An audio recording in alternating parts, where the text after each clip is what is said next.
I'm so grateful today to be sitting with Reverend Christine Monks. She is a dynamic new demonstration for Centers for Spiritual Living as a minister. She's a longtime Mile Higher, and I've invited her to speak today to talk a little bit about her calling to ministry, as well as um, looking at human dignity in our country presently right now, and how we can respond to it with grace and consciousness, but also with a sense of urgency. So I know that's a lot, Christine, to start about, and you may have different intentions for our conversation. But I'm interested in knowing, Christine, a little bit about your call to ministry and what calls you to be a minister in 2025. These interesting times.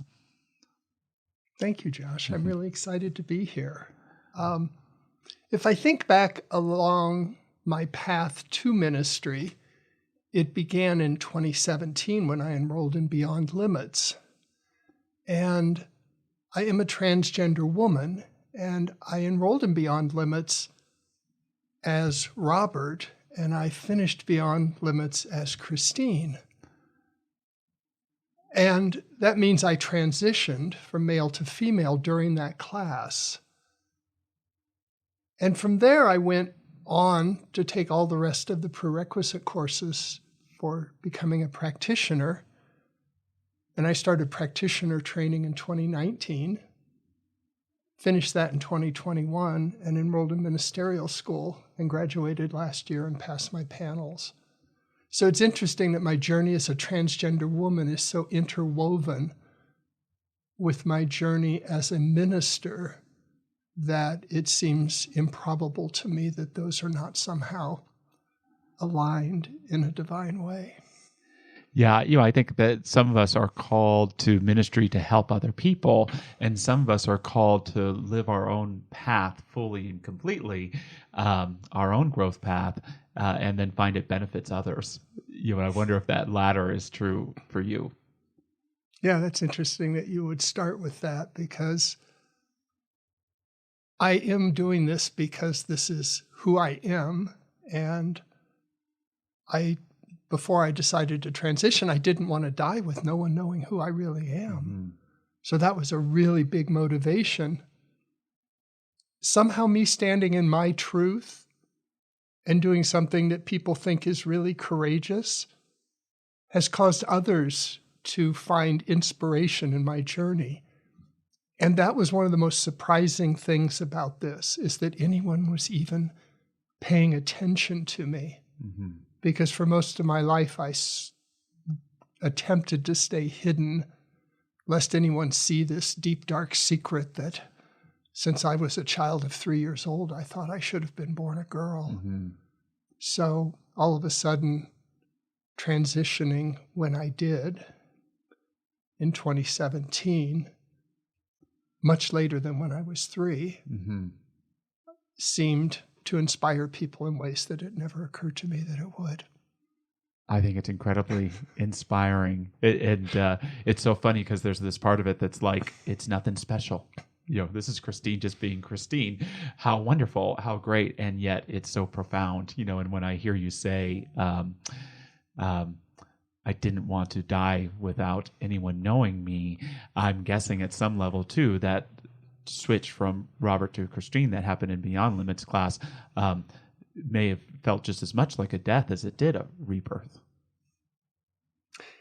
It did, and yet I am so appreciative to Robert and all the life skills that he developed that kept it safe for Christine to be, albeit locked in a closet or locked in the attic for most of our life, kept her safe enough that she could come out with some life skills to deal with. Mm-hmm. So when people said we should have a wake for Robert, and some of my friends did that, I thought, well, I don't really think Robert's dead.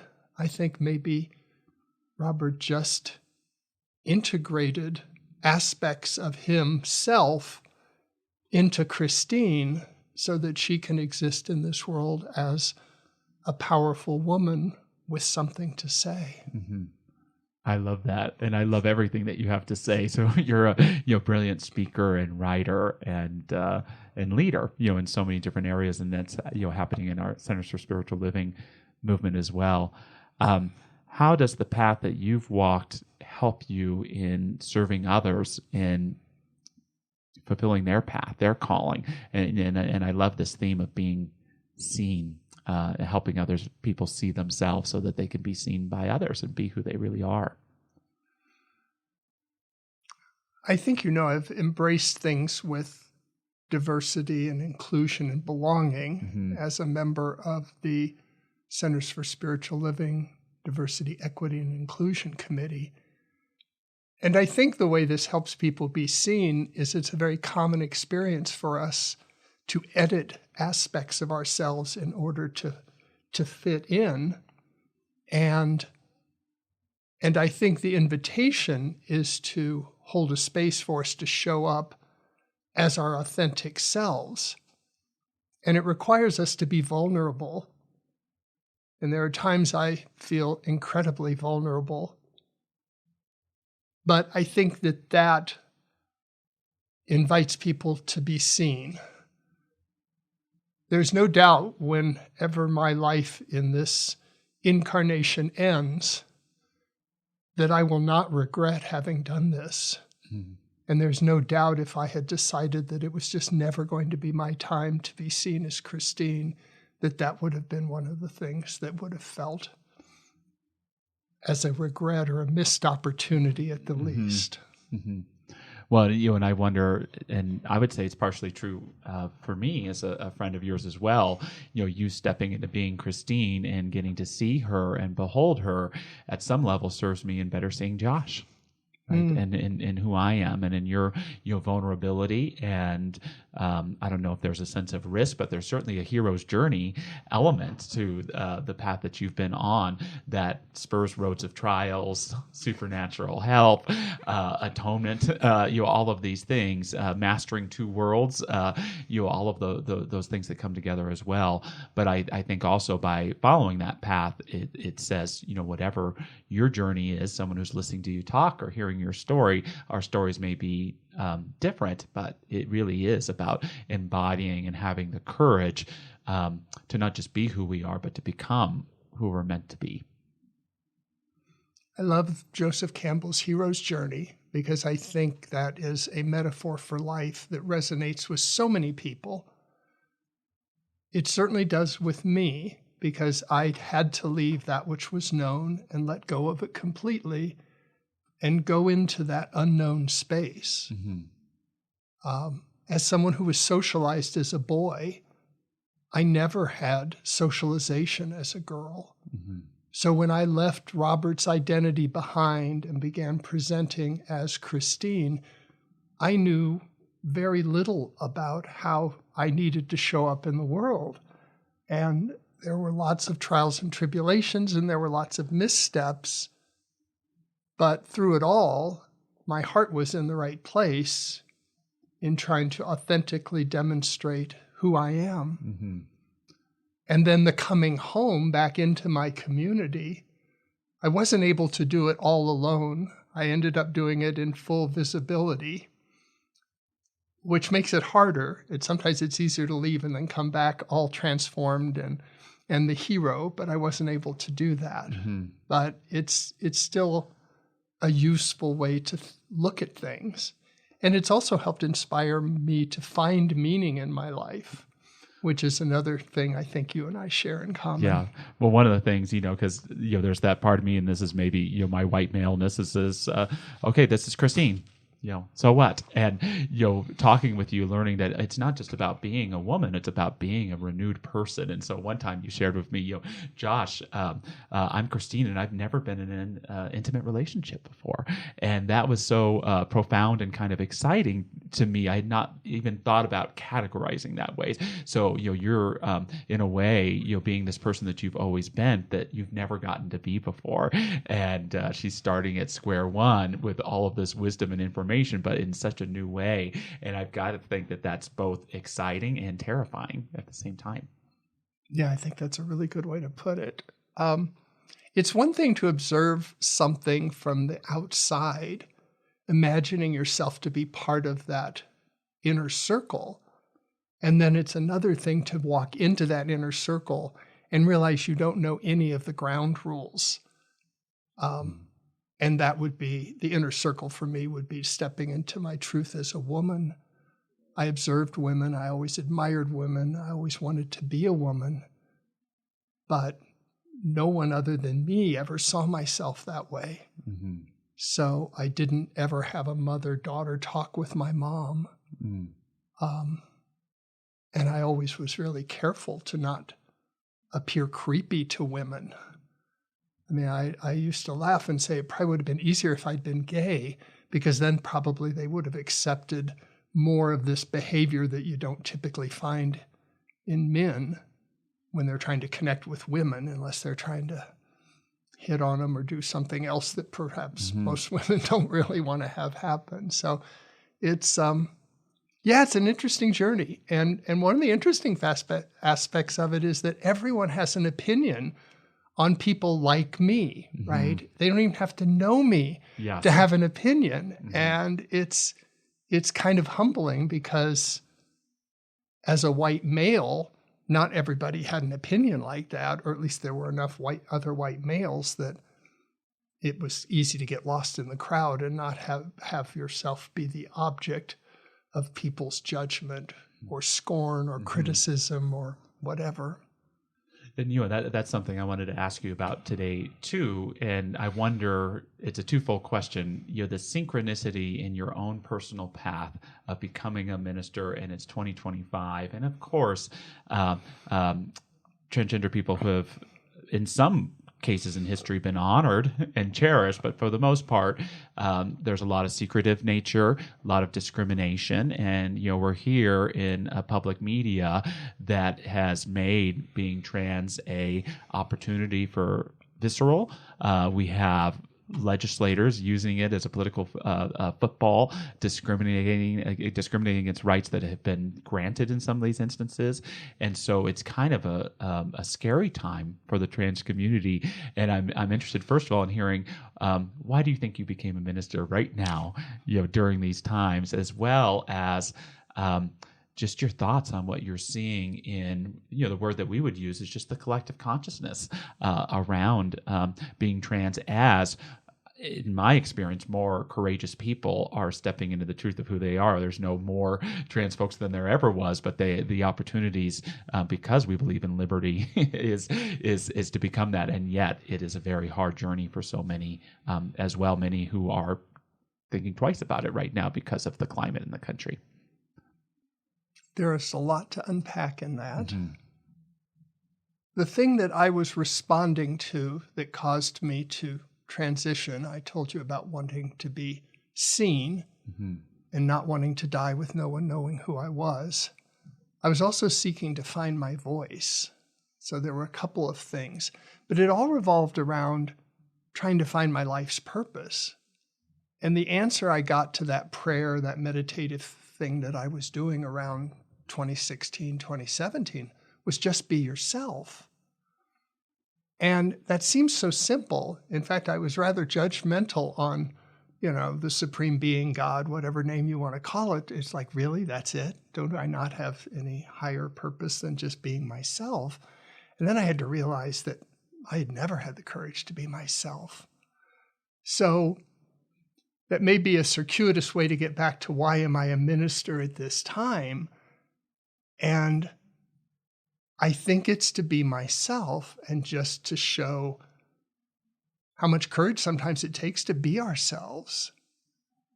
I never imagined that the political environment that we're existing in right now would be so aligned with me transitioning.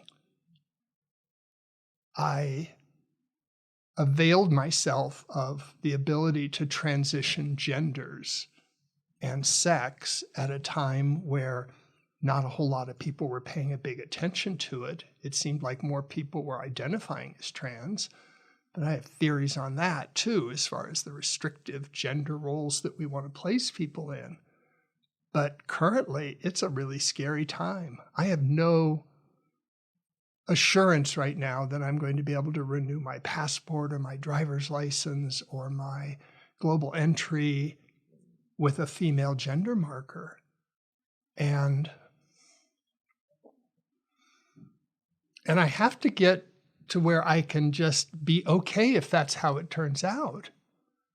That I don't have to have that affirmation to know who I am, and yet it can be so dysphoric and unsafe for me to walk around with a driver's license that says male, or the states that are passing laws that says I have to use a men's bathroom, or if, God forbid, I would be arrested and be thrown in a male prison. I mean, it's mind-boggling, and I come back to my spiritual practice of staying in the present, because if I start going out 2 years to when my passport renews and some other things like that, I can just get into a really dark place. Mm-hmm. And so I don't know. I think I'm not angry at anyone about why I was unable to transition for most of my life. They were my own restrictions and those of shame about a boy wanting to be a girl. I think I'm articulate in a way about this, that there's a possibility that people could be curious about what would inspire someone to do this, and just hold a space for listening or maybe having their opinion opened up or broadened. Yeah. I mean, I think back to the Science of Mind article that I wrote in 2023 at your encouragement because of a paper I had written for one of my ministerial classes. It's interesting because that paper was a very self-revealing and vulnerable statement about who I am as a human being. And I wrote it for an audience of one, which was you. And I felt really vulnerable sharing that with you when I did. And then when you said, I think you ought to submit this, I think this is highly publishable, there was a lot of stepping into that courage for me that I hadn't realized that. So is this mine to do? Mm-hmm. Is this mine to say? And how will people see that if I share myself vulnerably? So I guess there's a lot on this, as I said, to unpack, and I don't know whether I've gone off on some tangent of a question, but all these things kind of come up when we talk about it. I don't feel safe a lot of the time right now, Josh.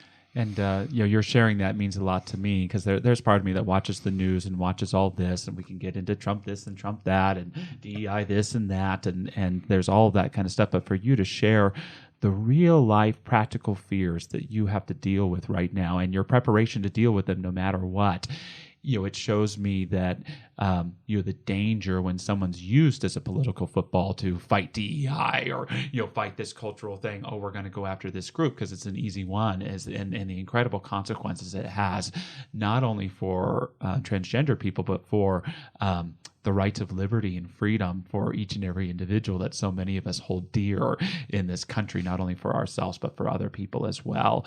And so, just your sharing that opens my eyes a little bit more. I hope it opens the eyes of the listener to, look into not only what is being said on social media, but what's going on in state legislatures, what's going on in the U.S. Congress about an issue of human dignity. And as oneness people, we hold human dignity as one of the most sacred things that there is.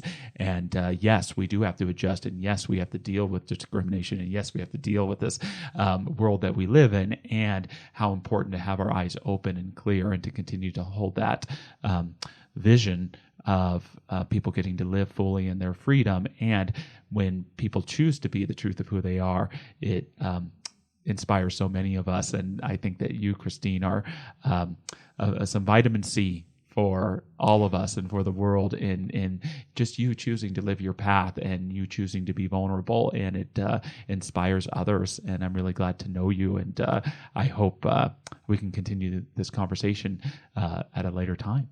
I'd love that. Thank you for having me today. Thank you very much.